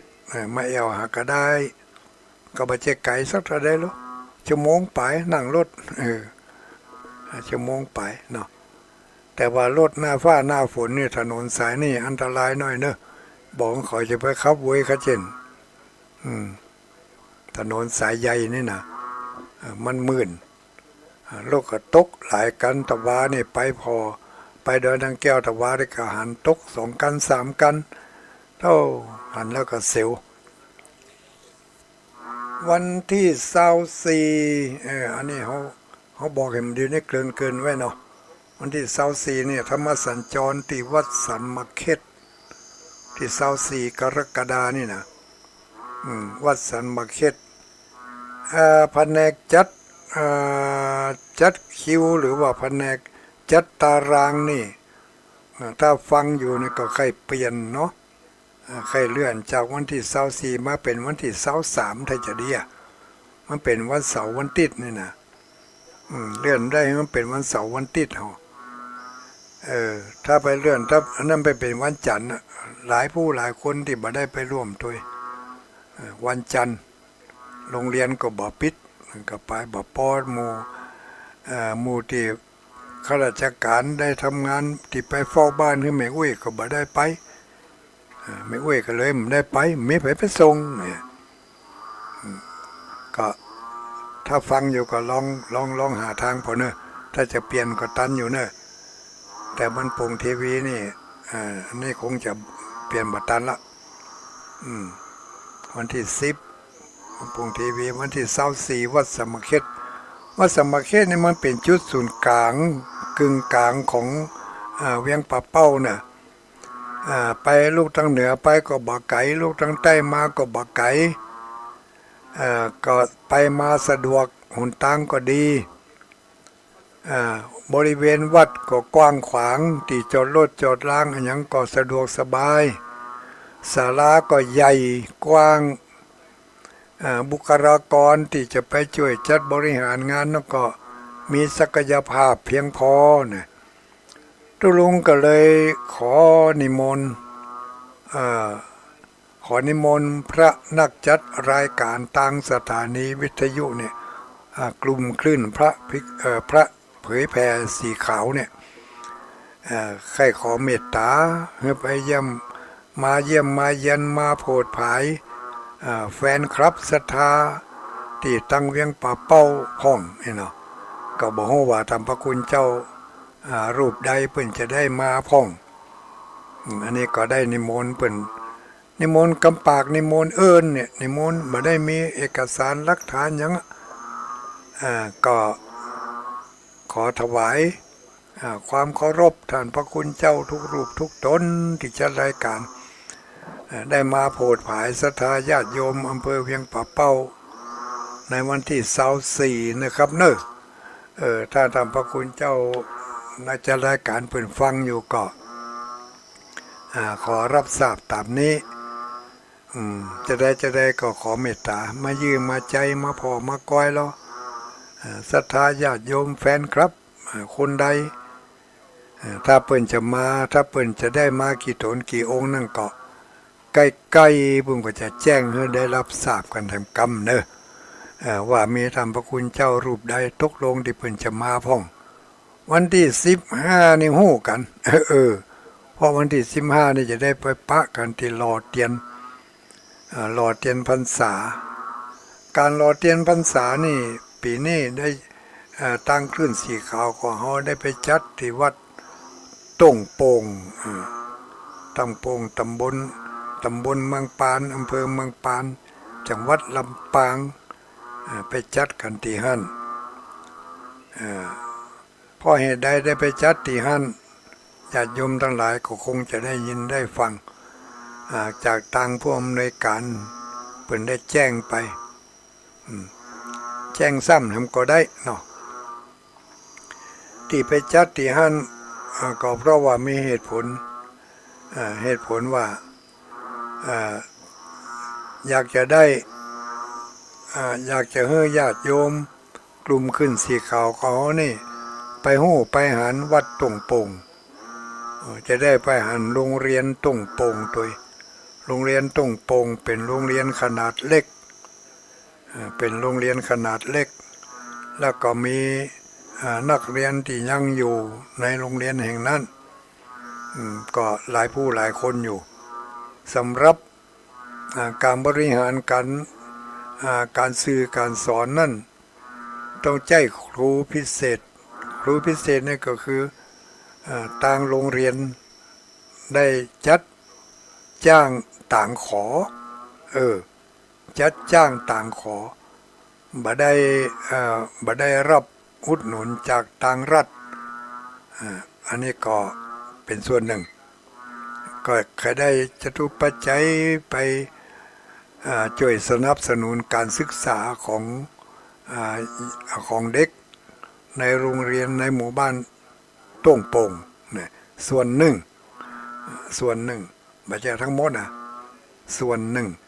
ที่เปิ่นยังเอาละอ่อนละเอ็กไปเรียนในโรงเรียนแห่งนั้นอยู่อันนี้และแถมส่วนหนึ่งอาจจะทุกปัจจัยถ้าได้จากการให้การห้อมมากหน้าหลายตาก็จะแบ่งส่วนหนึ่งไปสนับสนุนการเผยแผ่ทางสถานีวิทยุเพื่อการศึกษาพระพุทธศาสนาเพื่อการเผยแผ่การศึกษามหาวิทยาลั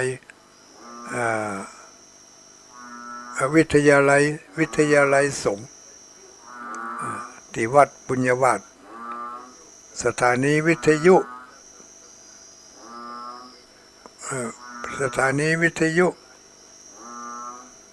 อันนี้นะชื่อเพิ่นลืมชื่อไปแล้วบัดเดี๋ยวนี้เพิ่งก็ฟังอยู่นะฟังทางสถานีวิทยุแห่งนี้วิทยุลำปางเนี่ยสถานีวิทยุลำปางวิทยุบุญญาวาสสถานีวิทยุบุญญาวาสลำปางคนส่วนหนึ่งประกอบฟังทางสถานีวิทยุบุญญาวาสลำปางค่าใช้จ่ายอย่างต่างๆนั่นก็มันมีค่าใช้จ่ายนักอยู่ก็บางเดือนก็จักหัววิทย์เท่าจักเท่าวิทย์หัวอย่างเนี้ยก็บ่ใครเพียงพอก็อยากทางคณะพระเผยแผ่ของเขาก็มีน้ำจิตน้ำใจก็ช่วยหาช่องทางใดช่องทางหนึ่งที่จะช่วยกัน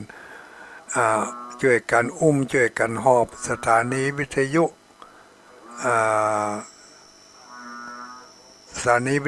บุญญาวาสเนี่ยให้อยู่ได้เป็นที่เผยแผ่ธรรมะของทางพระพุทธศาสนาของเขาให้อยู่ได้ก็จึงได้พยายามที่จะ ระดมทุนระดมทุนโดยการนำเอา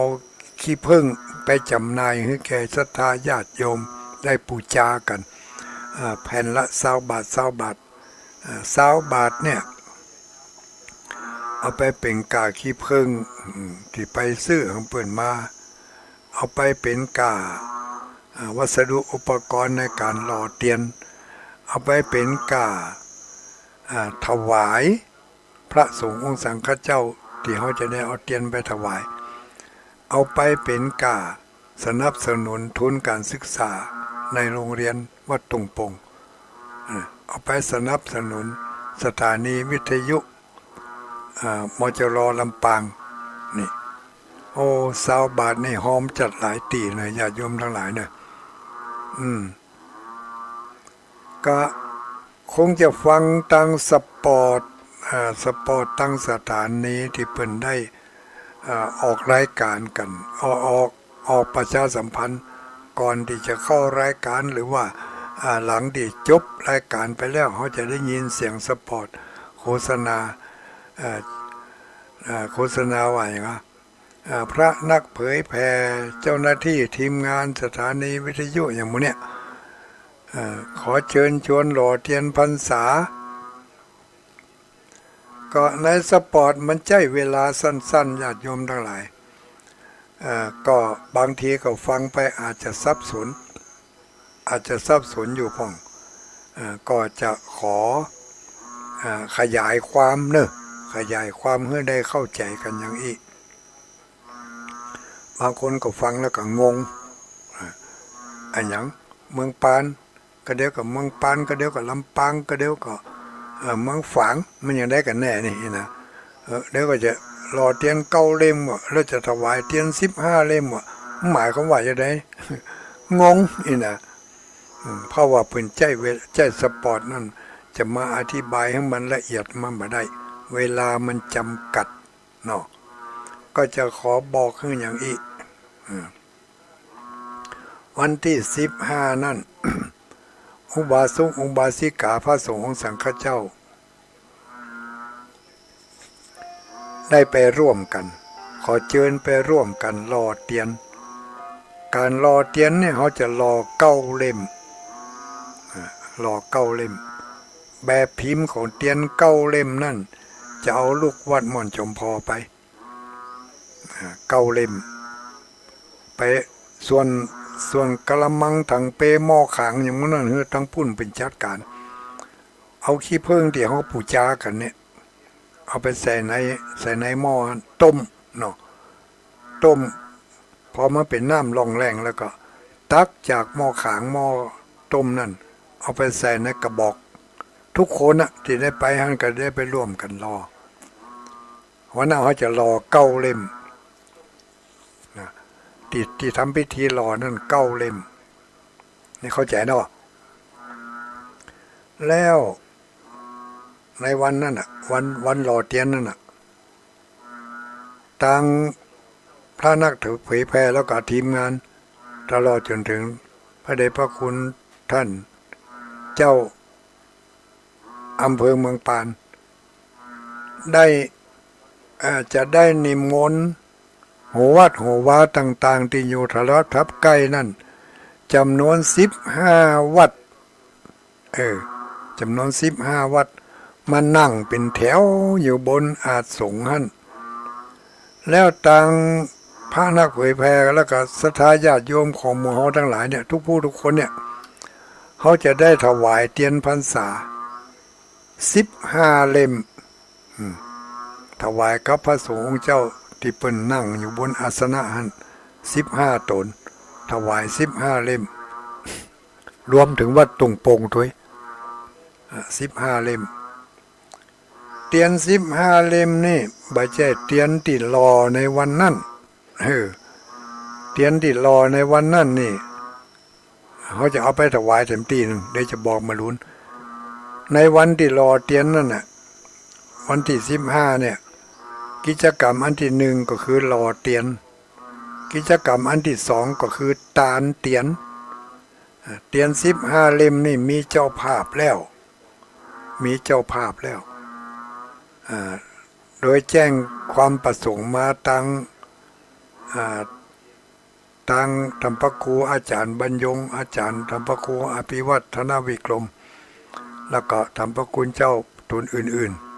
ๆคนละเล่มแล้วจะได้เอาไปถวายที่วัดตุ่งโป่งอันนี้กิจกรรมอันที่หนึ่งไปหล่อเตียนอันที่สองกิจกรรมอันที่สองก็คือไปถวายเตียนพรรษา15 เล่มเนอะถวายเทียนพรรษา15 เล่มไม่ใช่ถวายกระเตียนยอดปัจจัยที่จะเอาถวายตามพระคุณเจ้าที่เขาจะได้ถวาย15 เล่มนั่น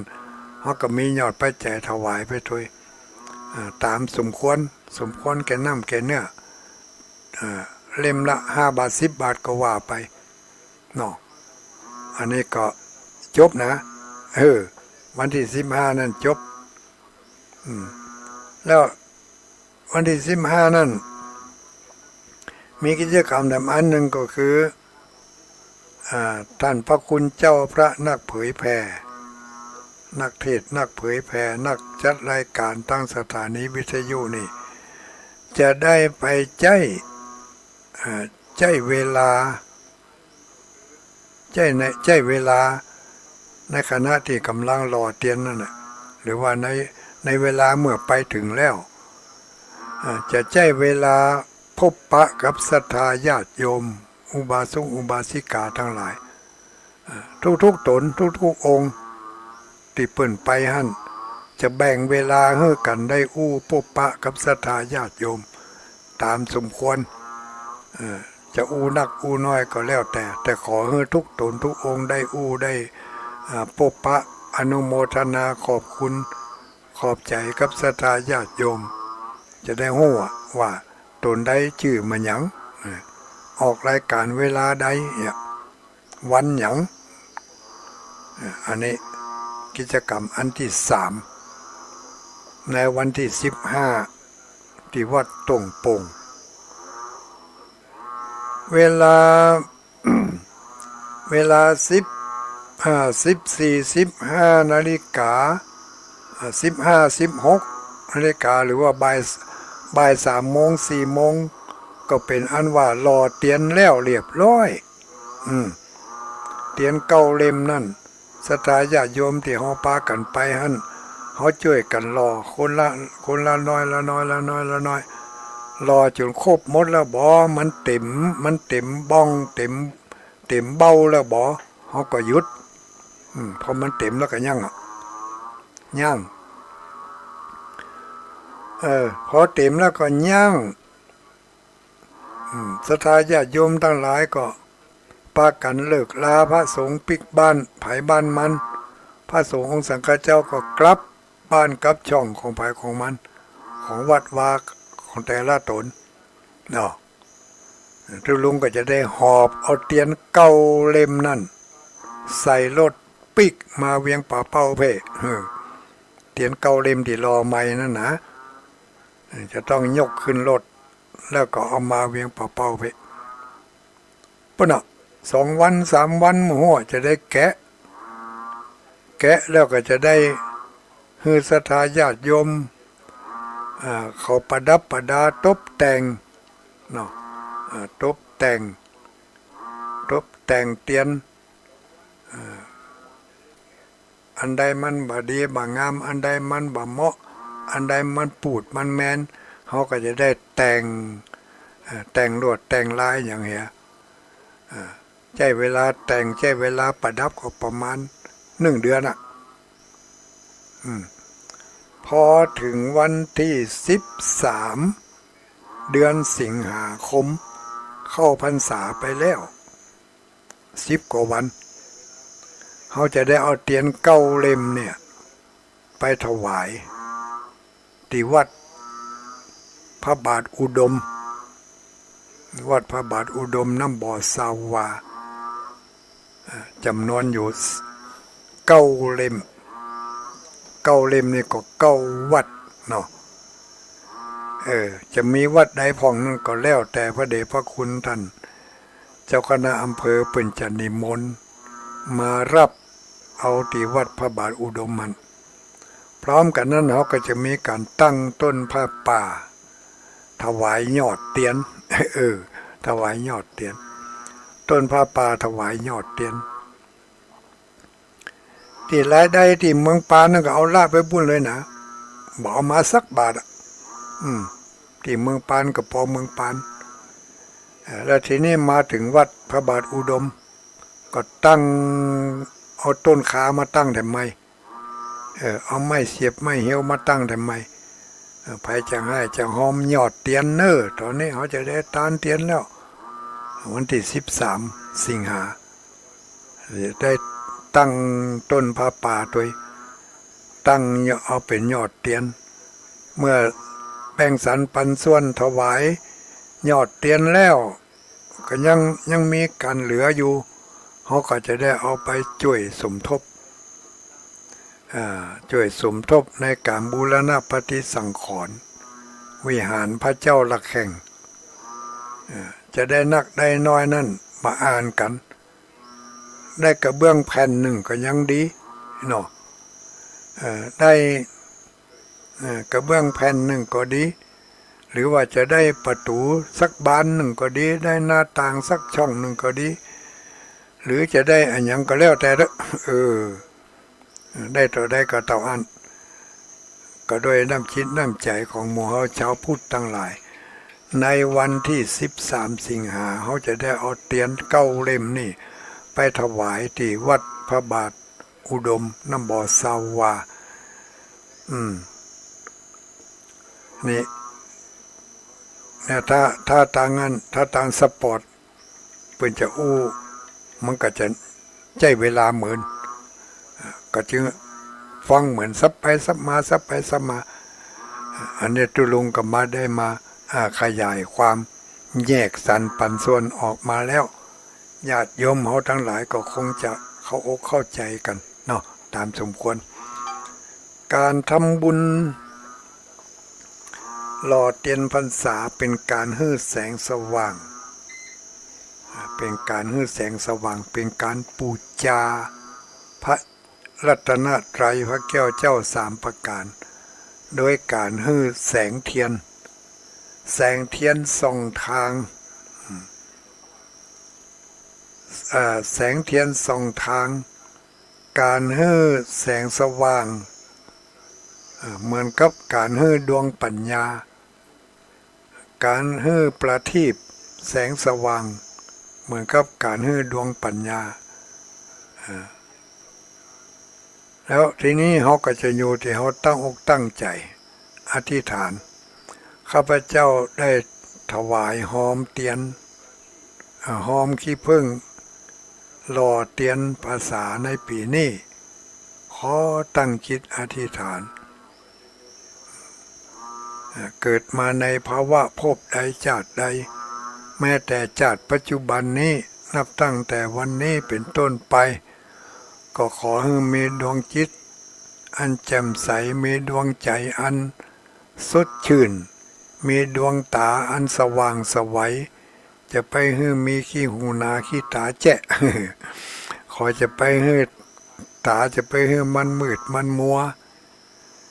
เท่ามาแก่มาแล้วตามันจังมัวเหมือนกับมีขี้หูขี้ตาหวันอยู่ทางหน้าพับแล้วก็ได้ขยี้ก็ได้อย่างได้ก็ได้นะมันอย่างมัวขนาดนั้นถึงมือถึงวันนี่นะก็ขอจะไปให้มันมีอย่างอันเนี่ยด้วยพลังแห่งการถวายขี้ผึ้งเอาไปสร้างเตียนพรรษาอธิษฐานไปแล้วมันจะได้บ่ได้ตามที่ต้องการหรือไม่นั่นมันอยู่ที่เหตุที่ปัจจัยเหตุปัจจโยอารัมมณปัจจโยอธิปติปัจจโยอนันตระปัจจโยนะอยู่เหตุอยู่ที่เหตุที่ปัจจัยถ้าเหตุมันพร้อมปัจจัยมันเอื้อมันก็จะได้ตามที่เราตั้งสัจจะอธิษฐานถ้าเรา สัจจะอธิษฐานการอธิษฐานของเฮาในครั้งนี้ถ้ามันไปต่อยอดกับอดีตชาติปางเก่าปางหลังเฮาเคยได้ทำมาแรงอธิษฐานของเฮาก็จะสมดังกรรมมุ่งมาตรปรารถนาแต่ถ้าเฮาบ่เคยได้ทำมากำเตือครั้งนี้เป็นครั้งแรกมันก็จะเป็นเหตุเป็นปัจจัยเพื่อเฮาได้ไปต่อยอดในวันข้างหน้าถึงกันยานะครับเหมือนกับเขาปลูกต้นไม้ที่เขาเคยปลูกไว้แล้วหลายขวบหลายปีมาเดี๋ยวนี้เขาก็เก็บกินยอดกินดอกกินผลของมันต้นไม้บางต้นเขาบ่ได้ปลูกไว้อย่างทุเรียนอย่างเงาะอย่างนี้เขาบ่ได้ปลูกมาก่อนถ้าเขากำลังปลูกบ่เดี๋ยวนี้ปีแล้วนี่กำลังปลูกปีนี้กำลังปลูกแล้วเขาจะไปให้มันได้กินหน่วยกินผลมันไปตันได้กำเตือนอกจากว่าเขาจะใส่ปุ๋ยเล่งก็ไปก็ยังก็ใจสารเคมีใจวิธีเล่งวิธีอย่างมันก็ต้องเหตุปัจจโยอารัมมณปัจจโยต้องมีเหตุมีปัจจัยเพียงพอถึงจะปลูกใหม่เนาะแต่ถ้าเป็นต้นที่เปิ้นเพาะเม็ดมาเอามาปลูกอันนี้ก็จะต้องจ้าหน่อยเพราะมันเป็นกล้าพันธุ์เพาะเม็ดเนาะเพาะเม็ดมาแต่ถ้าหากว่าเป็นกล้าพันธุ์ที่เปิ้นตัดตอนมาเนาะตัดตอนมาเปิ้นใส่ในกระถางแล้วมันออกจ่อออกดอกแล้วบ่เขาไปซื้อต้นนั้นมาแล้วก็เอามาปลูกอันนี้เขาก็จะได้กินเนาะเพราะว่าจะได้เขาไปซื้อเอาต้นใหญ่มาพร้อมที่จะกินได้อันนี้บ่ต้องใช้เวลาเหมือนก็เช่นเดียวกันการทำบุญทำทานของหมู่เฮาทั้งหลายเขาจะเห็นว่าบางคนได้ทำบุญทำทานประเภทนั้นผลบุญของเขาส่งให้เขาได้รับผลได้รับประโยชน์ในทันทีทันใดเนี่ยบางคนทำมานักขนาดนักจนกระทั่งป่านนี้พอจะเสี่ยงเข้าเสี่ยงของประตูประเสียงก็ยังบ่ได้อย่างสักอย่างกำเตือก็แสดงว่าเขาบ่ได้ทำในสิ่งนั้นมาก่อนมาถึงในปัจจุบันนี้เหตุและปัจจัยมันบ่เพียงพอมันบ่ใช่ว่าเป็นกาไม้ที่เขาไปซื้อที่เพิ่นตัดตอนมาเขากำลังปลูกอยู่เอาเม็ดมันมาเพาะก็ต้องรอหน่อยนะต้องรอหน่อยรออันนี้การทำบุญของเขาก็เช่นเดียวกันเขาก็ต้องพิจารณาดูค่ำคืนวันนี้ใจเวลากับญาติกับโยมทั้งหลายมาก็นักหนาป้าป้านตะกี้อ่านรายชื่อรายเสียงเป็นยังบ่เสียงเถอะเนอะมีแม่อุ้ยสีพลอยสุดาจันทร์อีกอะแม่อุ้ยสีพลอยสุดาจันทร์พร้อมด้วยครอบครัวอันนี้ก็ฝากมาหล่อเตียนเนอะฝากมาหล่อเตียนกี่บาทโมเนี่ยอยู่ในซองเนี่ยบอกเขียนตัวเลขถัดมาแม่อุ้ยเถาวันธนูใจแม่อุ้ยเถาวันธนูใจบ้านโป่งหนองตำบลเวียงนี่อันนี้ถวายเป็นการน้ำก่าวไฟให้ท่านมหาสมชาติชาตะปัญโยอันนี้ก็จะถวายเปิ้นเนอะปุ่นถ้าปะกันวันที่15จะเอาไปให้เปิ้นเนอะจะโอนให้เปิ้นก็บ่โอนอ่ะจะตั้งมันบ่นักเอาใส่ถุงไว้นี่วันที่15ปะกันก็จะเอาถวายเปิ้นไปวันที่15อันนี้บ่ลืมแน่นอนเพราะแยกกันแล้วแล้วก็มี ปอน้อยสวัสดิ์แม่บัวเร็วปินตาแก้วอันนี้ก็ให้ก็หอมไปกาน้ำกาไฟมาปอน้อยสวัสดิ์นี่อยู่บ้านตงห้าดูบ้านตงห้าขออนุโมทนาเนอะศรัทธาญาติโยมเฮาทั้งหลายคืนนี้ใจเวลากับญาติโยมทั้งหลายมาก็หลายเวลานักแกนี่เนาะกำเดียวก็จะหมดเวลาแล้วตอนนี้9 โมงครับตัวใด21:45 นาที21:45 นาที100.4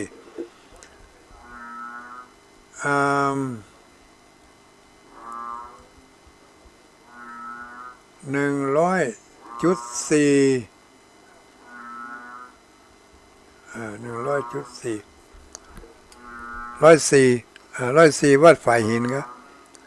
วัดฝ่ายหินเป็นออกอยู่เนอะวัดฝ่ายหิน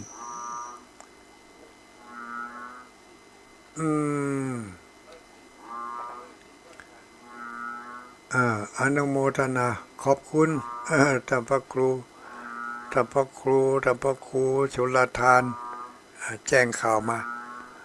ครับตะกี้ก็ได้อ่านไปแล้วเนาะศรัทธาญาติโยมไผที่ฟังอยู่ตอนนี้09327224993576เจริญพรไผเอ่ยทางกรรมการเป็นน้อยว่าจะได้ไผจ๊ะสายปืนขีดดันเชียงมันหมู่3เจ้าแม่อุ้ยสายพินสายมันได้มันจะไปพูดเดียวก็คือแค่เจ้าอายุกี่ขวบหอมทำบุญ66เจ้า66ทำบุญอย่างจ๊ะปูจาขี้พึ่งเจ้าแล้วได้แล้วกะยังเจ้ายังปูจากี่บาท100 บาท100 บาทแล้วเขาไปให้กันได้อย่างไรเนี่ย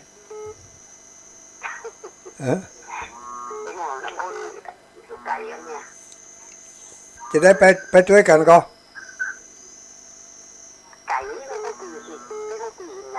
หมูติดแล้วไม่อุ้ยอยู่ไหน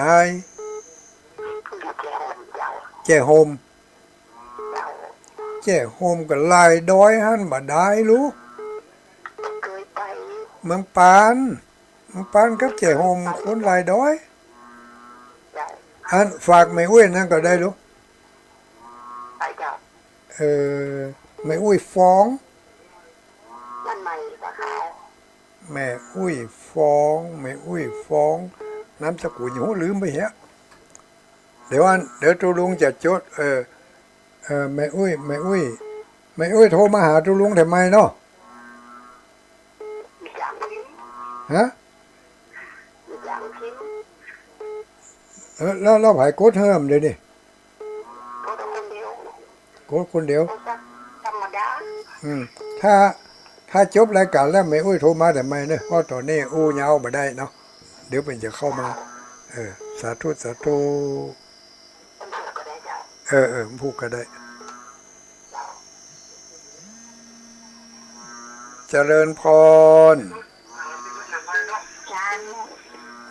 ไผเอ่ยไผจ๊ะวิลาพรเจ้าวิลาพรปังยิ้วกะเจ้า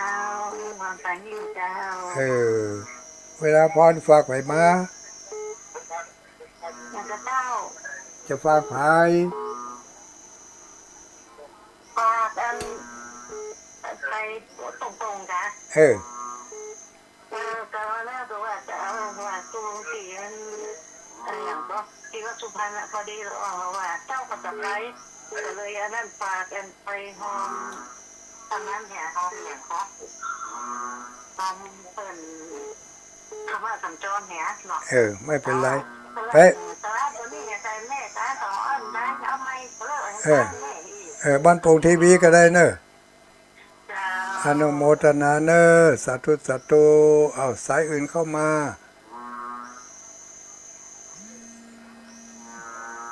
เจริญพร ต้นจ่าดวงเจ้า ไหว้สาไผเอ่ย และตลาดเจ็ดข้างละเจ้า แม่สลาแจซ่อนวันที่15ปาการ เจ้าว่าที่ไหนสนใจวิทยุนะ ฮะ สนใจวิทยุว่าที่ไหนอ่ะ วัดศรีสุพรรณ อ๋อตรงนี้งานอย่างเจ้าง านธรรมสัญจรเปิดอู้ให้ฟังแล้วบ่ฮู้เรื่อง เจ้า อนุโมทนาเนอะ เจ้า สาธุสาธุเพิ่นบอกให้บ่ฮู้เรื่อง เข้าใจดีเจริญพร เราจะจ่ายแล้ว ลูกบ้านไหนมาจ้าได้หญิงพรกะได้หญิงพรวางนี่ยังแคว้นน้อยเนาะฝ่ายหินเพิ่นปอกตลอดเนาะแต่ว่านี่ก็ตั้งไปอย่างนี้อ่ะ ฮะ นี่ก็ตั้งไปอย่างนี้อ่ะ น่ะกะว่าฝ่ายหินเพิ่นออก ก็คือ วางนี้เปิ้นนั่นเปิ้นอาจจะบ่มีรายการอื่นเข้าเนาะ ก็จะเจ้าก็ทานทำซื้อแล้วอายุซื้อร้องเข้าหรอก แม่นกะ จบจากจบได้จบเลย อนุโมทนาเนอะอวยพรเนอะ เจ้า รับดีฝันดีเนอะเอาแมงอึ่งกลมหั่น0932722499เร็วๆไวๆคนเล็กคนน้อยเจริญพร ชาวบ้านเจ้าดู ไผเอ่ย ท่านตัดเอาแต่ประการ ชัยปราการ เจ้า แม่อุ้ยมันยังไงก็ แม่อุ้ยบัวผาน แม่อุ้ยบัวผันบ้านถ้ำตับเตา เจ้า อืม แต่แม่คนเท่าอุ้มบุญหลังแต่ เปิดเข้าใจดี แม่ฟังแจ้นะ เข้าใจดี เข้าใจดีดูติ๊กติ๊ก โทษที พอใจไม่ได้ก็ได้แต่ แม่นอนุโมทนาเลยวันที่13ปะการ มาได้ไปตู้เงินเจ็บหลัง บ่เจ็บมันเนี่ยอย่างกับหลังมันม่วนกะ มันเป็นกระดูกมันม่วนจัดให้ไปแต่มันไปไม่ได้ ถ้าถึงวันนั้นมาไปได้แน่นอน ลงมือสาธุอยู่บ้านกันนอก สาธุสาธุปัญหอมปัญหายเนอะอุ้ยเนอะ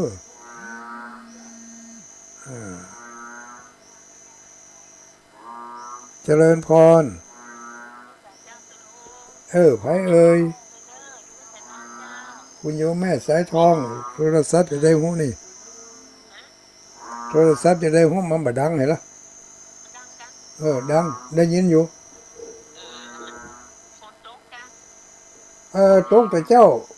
วันนี้มาตกย่างตกย่างมาตั้งแต่มาเจ้าแล้วนะถ้าพูดตกก็มาตกแต่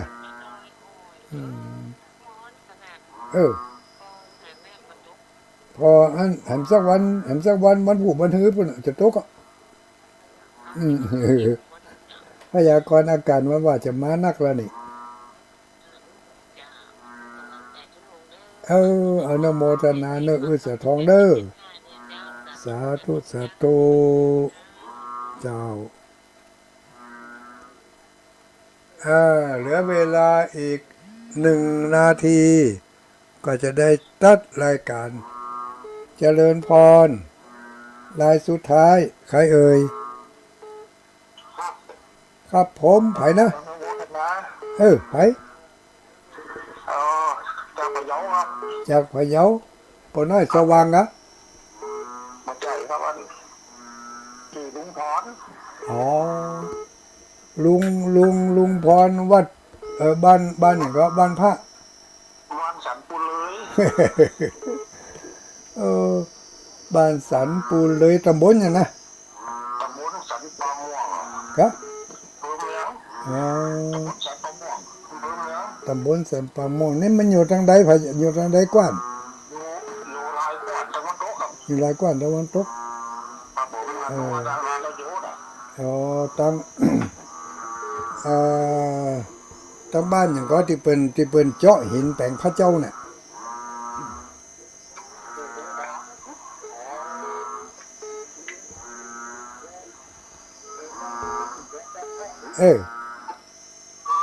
ชัดเจนดีเนาะ กับภาษาตุลุง ไว้สาไผเอ้ย แม่สิปูนกับละ